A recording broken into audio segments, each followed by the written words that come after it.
ಇದು ಚಿರಾಪುಂಜಿಯಲ್ಲಿರುವಂತಹ single decker bridge ಹತ್ರ ಬಂದಿದ್ದೀವಿ. 3000 ಮೆಟ್ಲು ಕೆಳಗಡೆಗೆ ಪ್ರಪಾತದಲ್ಲಿ, ಅದು ಕಡಿದಾದ ಮೆಟ್ಲುಗಳನ್ನ ಇಳ್ಕೊಂಡ್ಬಂದರೆ ಇದನ್ನು ನಾವು ಸಿಂಗಲ್ ಬ್ರಿಡ್ಜ್ ನೋಡ್ಬೋದು. ನೋಡಿ ಅವ್ರು ತೋರಿಸ್ತಾರೆ, ಈ ಮರ ತೋರಿಸ್ತಾರೆ ನೋಡಿ. ಈ ಮರ ಏನಾಗಿದೆ, ಈ ಮರದಿಂದ ಆವೃತವಾಗಿರುವ ಬೇರುಗಳು ಆ ಕಡೆ ಒಂದು ನೋಡಿ, ಆ ಕಡೆಗೆ ಉತ್ತರ, ಆ ಕಡೆ ಪಶ್ಚಿಮದ ಕಡೆ ನೋಡಿ, ಅಲ್ಲೊಂದು ಮರ ಇದೆ. ಆ ಮರಗಳಿಗೆ ಈ ಬೇರುಗಳು ಹರಡಿಕೊಂಡು ಪ್ರಕೃತಿಯಲ್ಲಿ ನ್ಯಾಚುರಲ್ ಆಗಿ ನಿರ್ಮಿತವಾಗಿರುವ ಬ್ರಿಡ್ಜ್ ಇದು, ಸೇತುವೆ.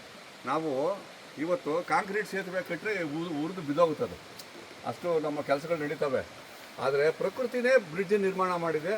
ಇಲ್ಲಿಯ ಜನ ಮೇಲ್ಗಡೆ ಹೋಗ್ಬೇಕಂತೇಳಿ ಇಂಥ ಬ್ರಿಡ್ಜ್ಗಳನ್ನ ಉಪಯೋಗಿಸ್ಕೊಂಡು ಶಾಲೆಗಾಗಲಿ, ಮನೆ ಕಟ್ಟಬೇಕಾಗಲಿ, ಆರೋಗ್ಯ ತಪಾಸಣೆಗಾಗಲಿ 3000 ಮೆಟ್ಲನ್ನ ಪ್ರತಿದಿನ ಹತ್ತಬೇಕು, ಇಳಿಬೇಕು.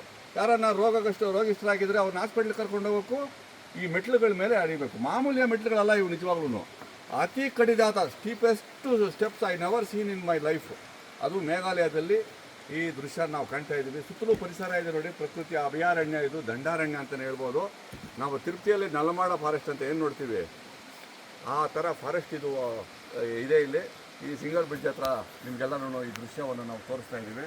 ಕ್ಯಾಮ್ರಾಮ್ಯಾನ್ ವೆಂಕಟೇಶ್ ಅವರೊಂದಿಗೆ ರಘು ಕೆರೆಸಂದ್ರ. ನಡಿಯಪ್ಪ, ಸ್ವಲ್ಪ ಹಿಂದಕ್ಕೆ ನಡಿಯಪ್ಪ ವೆಂಕಟೇಶ್. ಹಾಂ, ರಘು ಕ್ಯಾಮ್ರಾಮ್ಯಾನ್ ವೆಂಕಟೇಶ್ ಅವರೊಂದಿಗೆ ರಘು ಕೆರೆಸಂದ್ರ. ಬನ್ನಿ, ಬಂದು ಕೂತ್ಕೊ, ಬನ್ನಿ. ನಿಧಾನ ಕೂತ್ಕೊಂಡ್ಬಿಡು.